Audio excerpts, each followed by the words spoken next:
Hi everyone. Welcome to our post-film discussion. Is everyone okay?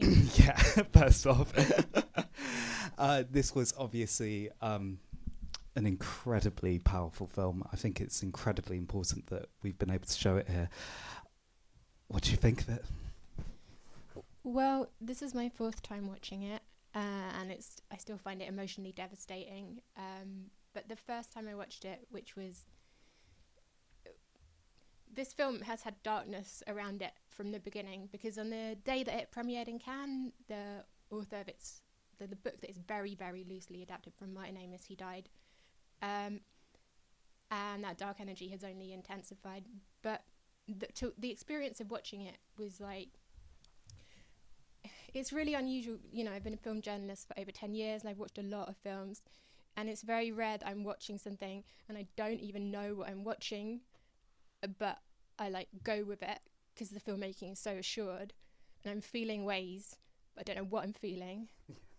I know it's powerful, but it just kind of it just sort of, the first time I watched it, I was so disturbed, simultaneously on a craft level awestruck because it was totally original, and then afterwards I just like me and my editor, we walked out of it just in silence, and then he just said, I think that was the most disturbing film I ever saw. And then, yeah, so that was the first time I watched it. And subsequent watches, I've been able to like kind of pay more attention to the way it has been crafted and how it's created this haunting affect. Because, of course, you know, you never go on the other side of the wall. You never see what is being done to the Jewish people in Auschwitz, but you feel it so intensely. And I've just been admiring it these subsequent times, how he's managed to kind of feed in that empathy for the people that you never see. I guess with that empathy, you're finding it through the way in which he's done it. I mean, the way they did it was quite similar to that of Under the Skin, which was Jonathan Glazer's last piece, where essentially he puts up hidden cameras. The actors don't know where the cameras are, and it's pretty loose in terms of its improv, and it's pretty loose in terms of its structure. I was wondering, what did you make of that choice of going for a much more improvisational approach than just quite as strict as other films have done in this subject matter? Well, to be clear, the script is not improvised. No. But the camera setup in this, I've got a few quotes on my phone, and Yeah. I think this one is like quite telling from Jonathan Glazer, because what he did is he set up 10 cameras so they filmed in Auschwitz, not in the site of the original house. And it needs to be said, in case anyone doesn't realise, that, you know, this is based on the recorded fact. This is exactly where the Hoss family lived, on the other side of Auschwitz. And they did go to the site of the original house. They couldn't use it, but they made extensive notes, and then they kind of recreated the house elsewhere in you know, the Polish city where Auschwitz was. And he, you know, he didn't want to make this film in the sense that he was very scared and daunted by the subject matter, and he thought very carefully about how he could make this film centering that family without, you know, like kind of glamorizing them, because cinema is such a glamorous medium. And so, yeah, he had this kind of like 10 camera setup around the house and the garden, and no one was on set. If there's like a slightly alien feel to events, like there's no director there, there's no camera operator there, there's no one with lights. The actors are just on set. And this is what Glazer said about that choice. He said basically, what did he say about that choice? He said, yeah, so the goal was not to fetishize them, not to empower them, not to glamorize them with the conventions of filmmaking, but rather sit back and watch them somehow. That felt to me like the only way I could do it. And so, yeah, I think he achieves that goal.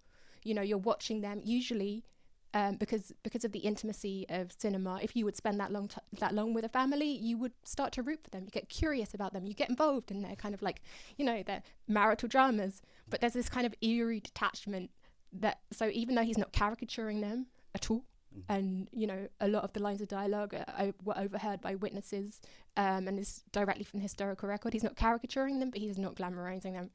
And there's this very strange feeling, and I think that's a lot of that comes through in the way that, yeah, like as you said, the kind of camera setup. And then obviously we can't talk about this film without talking about that very raw, vivid sound design from Johnny Byrne and Mika Livy, also with her music, with their music rather. My apologies. I'd love to know your thoughts on the use of soundscape, because there has been. I mean, I remember when I watched Son of Soul, for instance, which there are problems with that film, but in the same way they use what you can't see, and I think the use of sound in this film in particular is it just takes you away from it. Yeah. And real human screams were used in the final part of the score. Yeah, I think it's so important. I think it fills in, it's part of the thing that fills in the humanity of the victims, which is something that sort of has to be present for the film to work. And so Johnny Byrne, the sound designer, he says that the way that they talked about this film was there were two different films. There was the one you could see and there was the one you can hear. And for the sound library, it was also that they kind of did this deep historical research, listing all the sounds you would have heard down to the type of guns that the Nazis were using, and just kind of compiled a sound library. And then just they kind of experimented with sort of like the different volume levels at which they could have it. And I think initially they said they were being quite meek, and then they were like, no, it needs to be louder. And again, I think that contributes to that discordant atmosphere where you're like, why aren't they reacting? Like, why aren't they horrified? And I mean, that's the sound design, which I think is absolutely extraordinary. But then what Mika Levy has contributed is something else entirely. That it's like 14 minutes total, their score, but every time it's used, in the intro, in the outro, in that moment when the screen grows red, and in those kind of black and white night vision sections, suddenly it's like, because you're almost getting as numbed as that family. I mean, you're not numbed, you're kind of horrified, but then suddenly it's like, no, like I think they're very viscerally emotional, and they kind of like, they remind you of where you are and what's happening. Yeah, Mika's music, because I mean, it sort of feels like it just jumps you back in, because you've become. I felt within myself when I was sitting down watching this family, you sort of lean back into it after a couple of scenes. You were just like, okay, and now I'm sat back into my sofa, only for Mika to just completely blast you away with this, just a constant reminder of, hang on a minute, this is what you're actually seeing here, which is credit to the music, and especially for someone like Mika, who for most of the films that she's scored, it's a prominent part of the film, whilst with this is just incredibly sparse, would you say? Yeah. Yes. Yeah. I guess my next question, I keep on talking about how important this film is, and obviously in terms of how we look at genocide, I mean, we've got war in Europe, and obviously horrendous things that are happening in the Middle East. Can you tell us a little bit about what you're working on with Hazlitt? Yes. So this is a very delicate thing to talk about, but basically this is a piece that I've been working on called Delving into the Fascist State of Mind. And I've spoken to a legendary psychoanalyst called Christopher Bolus to kind of characterize what it is about the fascist state of mind in the zone of interest, but also in like Israel national policy at the moment. And I think I've followed the film's lead insofar as I think it's very easy and very tempting for us to think about people who commit genocide or who are complicit in genocide as kind of like evil. And you think, oh no, like that could never be me, that could never be anyone I know. And even like the kind of role that Nazis have come to take in cinema is a bit of a caricature of evil. You have like Indiana Jones being like, Nazis, I hate those guys. But this depiction, people in their reviews have talked a lot about Hannah Arendt's The Banality of Evil, but I think it's even more nuanced than that. And so as a kind of like way into this area, I also want to read a few quotes that are just kind of about what I have come to understand as like the core psychological elements behind fascism. So yeah, he's a psychoanalyst called Christopher Bolus, and he is a living legend. He's brilliant. And he has, we spoke twice, once before he saw this film, and then once afterwards. And he thinks the film is genius. And he's talked about something called, well, splitting, which is like, it's like kind of what it sounds like. And it something that's part of this is something that's like a negative hallucination. So you would have a positive hallucination where you would see something that isn't there. A negative hallucination is when you don't see something that is there. And this is something, yeah, I mean, this is sort of this is how people are able to dehumanize others. They see them, but they don't see them. And we see that in the film, and we see that with the way that Western politicians sort of manage to absolutely negate the violence being visited on the people of Palestine, literally as we speak. So that's splitting, and that's negative hallucination. There's also something called intellectual genocide, which I think this film is interesting in that respect, because this is the work of a filmmaker. He very much trusts his audience, to kind of like bring the knowledge. He said he didn't want to go on the other side of the wall. We know those images are the worst images we've ever seen, and we don't want to see them. So you don't see intellectual genocide in this film per se, but intellectual genocide is when someone dehumanizes a group through language, and if they have a large platform, they are dehumanizing that group in the audience who is listening to them, and that's a core component, and that's always a precursor to physical genocide. Is intellectual genocide. And then finally, on a slightly more hopeful note, he said that he says that we have lost our conscience as in the world, but he says that what this is as a result of is there's kind of like two modes of being. There's like a regressive psychological mode of being, and then there's like higher level functioning. And higher level functioning is when you have access to empathy, you have access to reason, and crucially, you have access to your conscience. When you feel threatened, you regress. And this is how people are actually quite easily able to kill and dehumanize each other, because the moment you're threatened, you will regress, unless you've cultivated a higher level functioning, which is, it's actually imperative upon humanity to do so. And so he basically said that like the way forward for humanity at this appalling moment that we find ourselves in is to, first of all, never visit intellectual genocide upon anyone, even your adversary. Do not detoxify people. Do not toxify people. And second of all, if you're speaking to someone, even someone you like, and they're doing that, it's kind of incumbent upon us as humans to challenge it, and to appeal to the same part of other people's personalities, because he says there's always a same part, but some people just kind of like get a free ride with their regression. So yeah, I'm not sure if I answered your question. I feel like I just kind of gave a small speech. No. That certainly answers my question. Okay. I think before I hand over to some audience members, if you do have any thoughts or questions, please put your hand up. We've got a microphone to hear you, so if you do have any questions, please put your hand up. But one last question I wanted to ask you is that coda and what you're talking about there with this idea of splitting. When we see Rudolf Hoss walking down the stairs, we see him retching.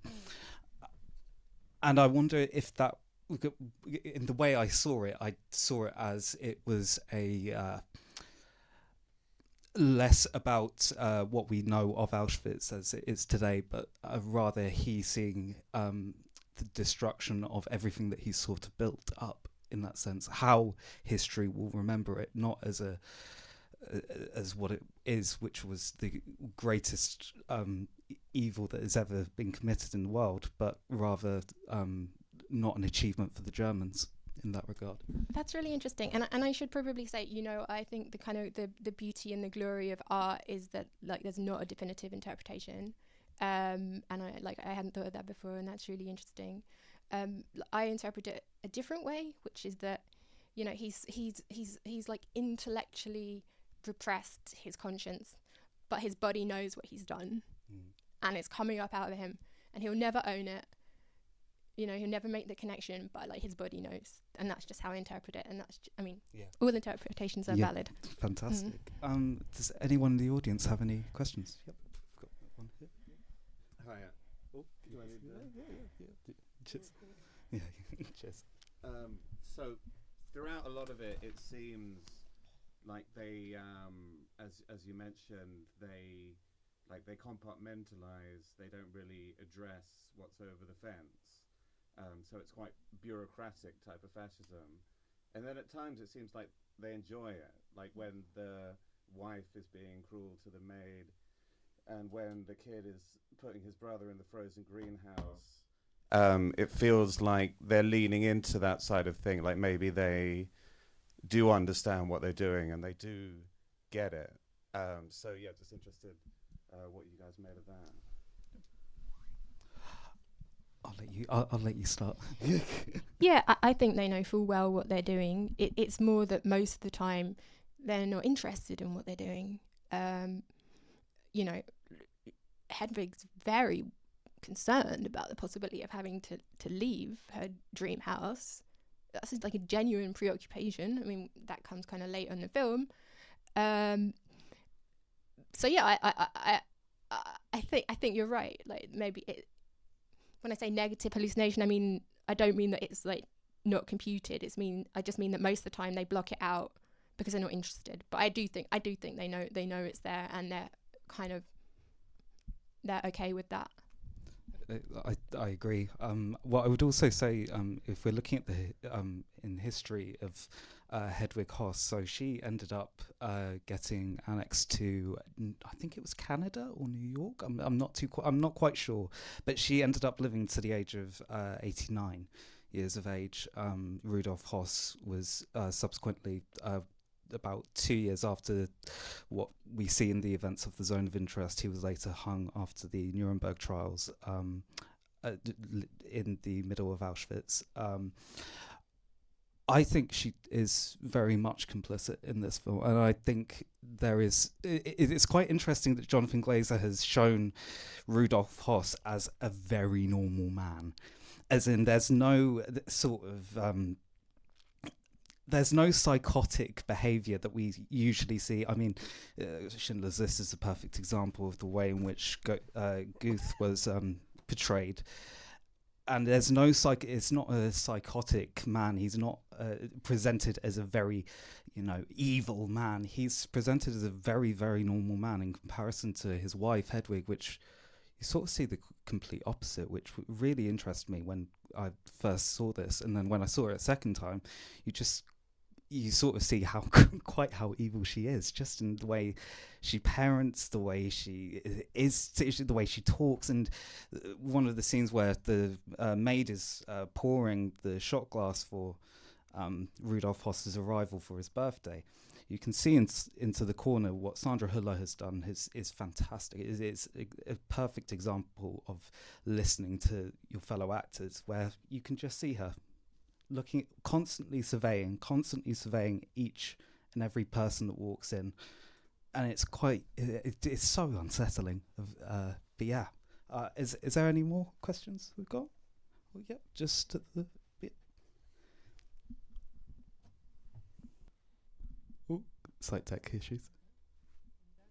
Oh, give us 1 second. I think We can probably hear. Yeah, it, we right? can probably hear you, man. Yeah. Yeah. Oh, don't worry. We can probably hear you.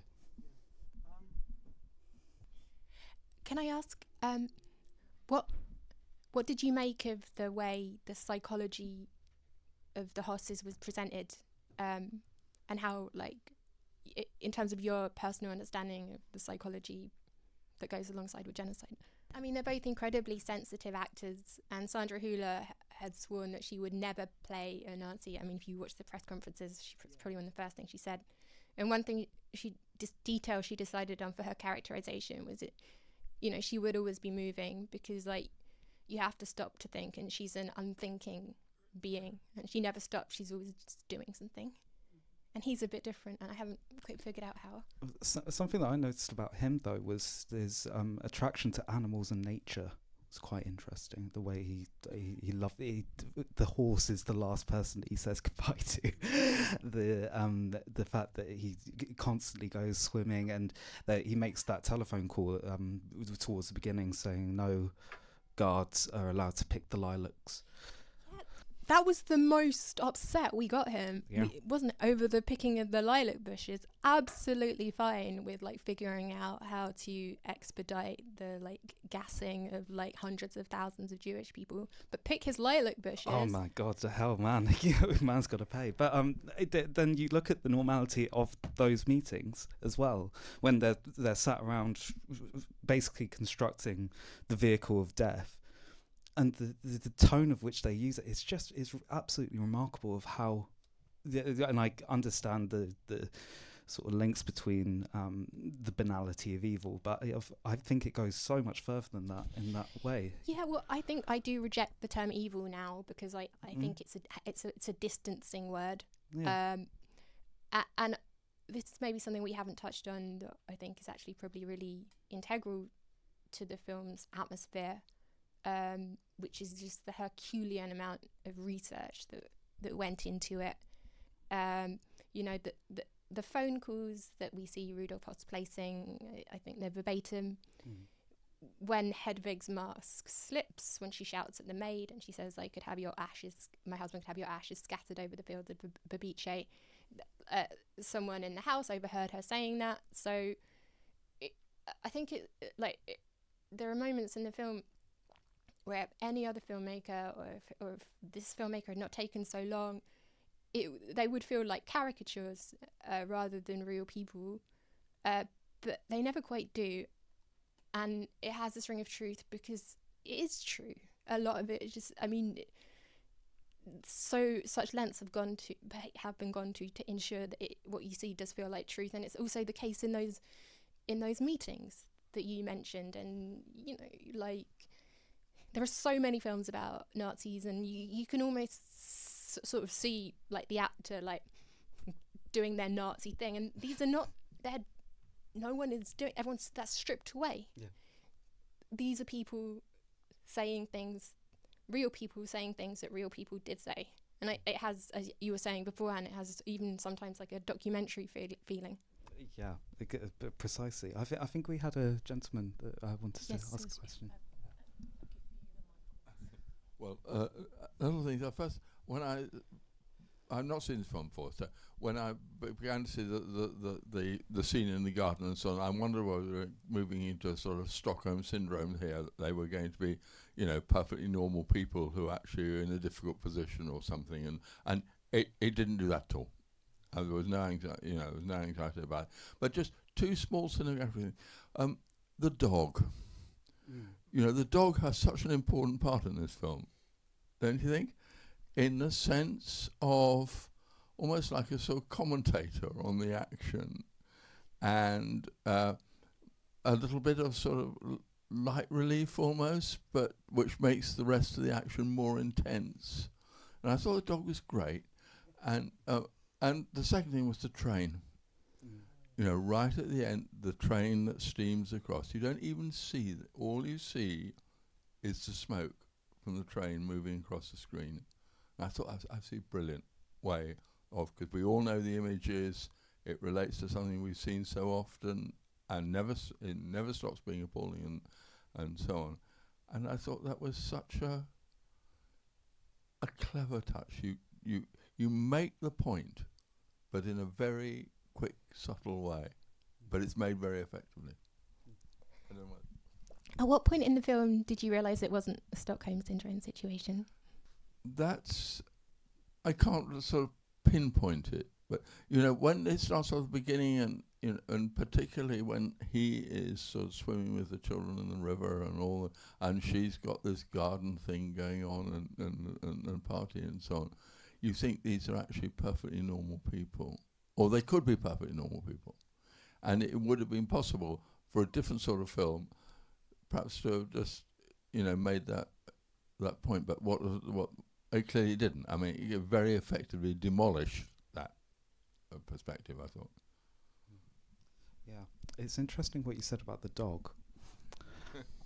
Because I get where you're coming from, actually, because like after the third watch, whilst I don't think the dog plays quite as a significant part in my mind, but I do see that in terms of, especially in that garden scene, where the dog is trying to eat the picnic table, and obviously there are moments where you can just completely and utterly relate, which is that sort of sitting down the cinema seat, that you get that moment of, I'm becoming too comfortable with this.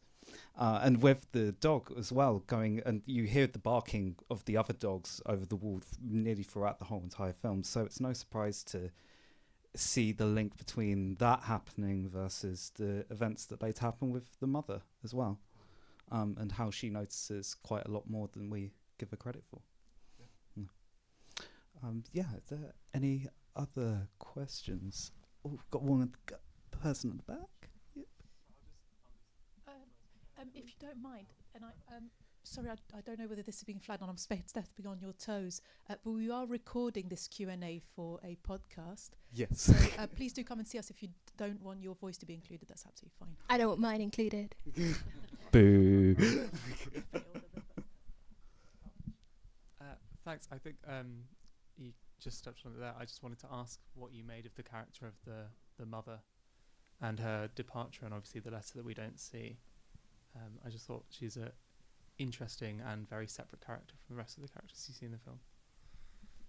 Yeah, because she presents so unsympathetically when you first meet her, you know, kind of like chuckling about Esther Silberman being over the other side of the wall, and you're like, wow, what a piece of work. But then, yeah, as you say, she sort of subverts that. I think there is a motif in this film of like seeing and not seeing, and you know, you have even the host children. Some of them, they come out of bed and they just watch out the window, and you know, and I think maybe that just kind of has to do with, yes, like whoever you are, you have a conscience, and it, like, maybe there's just a certain point where like you can't look away. So what do you think? I agree. I think it's exactly what you've just said. I mean, with the mother's situation, you've got a character there that when you first meet her, you're thinking, oh my Christ almighty, she sounds like every other mum in a marriage, you know. She presents herself, she fills up the space when she's on the screen.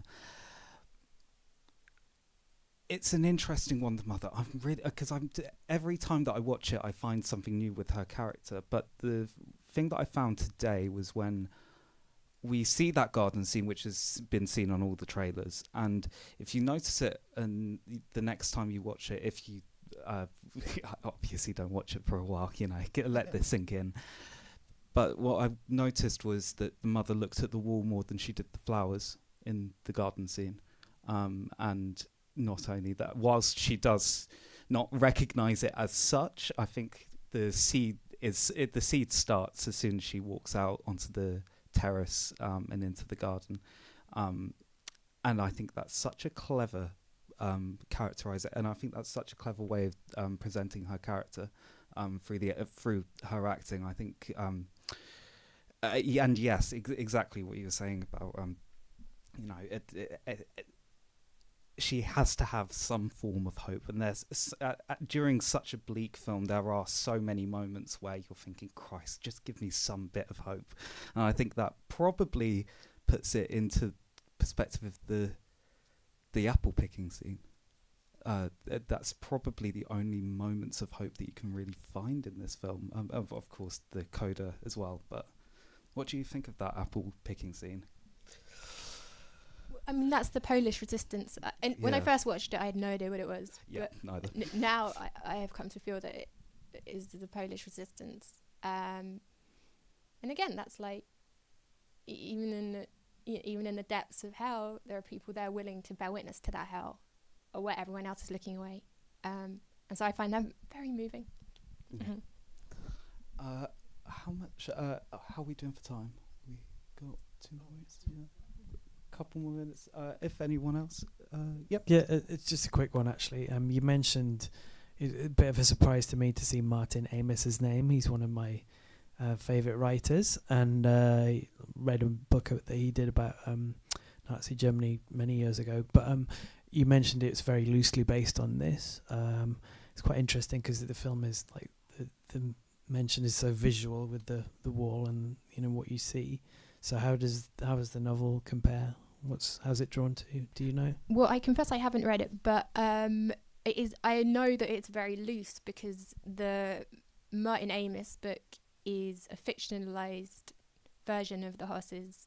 It's a couple called Paul and Hannah Dole, and there's a proper story to it. There's like a love triangle, and so I think like Jonathan Glazer has wanted to make a film about the Holocaust for a long while, and when he read the book, it sparked his imagination. But then he started researching the real horses, that the Martin Amis characters were based upon, and then he was up and away. So as I understand it, and again, don't quote me on it, I haven't read the book, I think what he took from it was the location, the fact of having a dream house and dream garden on the doorstep of Auschwitz, and he took that family.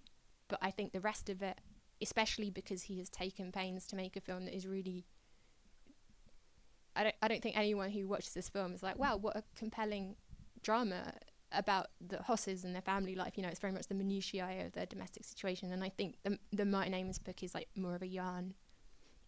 Quite a generous credit then, perhaps. Well, maybe so. I don't know. I started reading it. I haven't finished it, unfortunately. There's if you ever look for a Jonathan Glazer film to be true to the source material, you're going to be heavily disappointed. Under the Skin, for example, is just completely far removed from the book it's based on. With this, though, when I was looking at Jonathan Glazer when he was doing his press previews, the idea of it, after he had read the book, was purely based on geometry, based on this idea of the wall. And how do we, and that's basically the starting point of this film, was looking at that wall and seeing how ultimate destruction can be so unnoticed and so banal. Yeah, he did take influence from the book. One of the things that I would quite like to mention, though, is about the wall. Is that we have these two stark images of, especially in the coda, we've got Hedwig pruning redesigning the wall. She's going to put some, I can't remember what she says she's putting on the walls. Anyway, she's redecorating the walls of lilacs and so forth. And then the juxtaposing images, we have the cleaners cleaning the very walls that are situated inside Auschwitz. I think it's just an absolutely brilliant piece of cinema. I think this needs to be taught. I echo the point. I think it certainly needs to be taught in schools, and I'm very glad that Glazer has made something that's a 12A, so that it can be a bit more appreciated from wider audiences instead of shutting off anyone from speaking. Yeah. Have we got? I think we've got time for one last question. Yeah. I saw a hand as well. Where are you? No? Well, if that is it, Sophie, where can we find you? On the streets. Yeah. No, I mean, this is not time for another question. I'll ask myself a question and then answering it. Okay. Yeah, like, I'm not really going to ask myself a question. I'm just going to speak. So, by design, this film is a film about today. This is something the filmmakers have explicitly said. That's not to diminish the fact that it's very specifically and very forensically a Holocaust film. But the filmmakers, they say it and they say it and they say it. It's about today. Even the aesthetic of it, it's not dusty, it's not old, it's modern. And, as they were making it, they were having conversations about selective empathy, and like the lives we deem valuable and the lives we deem disposable.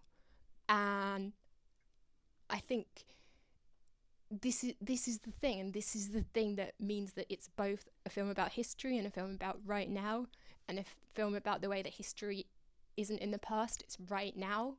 And you know that phrase "never again." Well, it's happening again, and I think this film is kind of imploring us to look on the other side of the wall.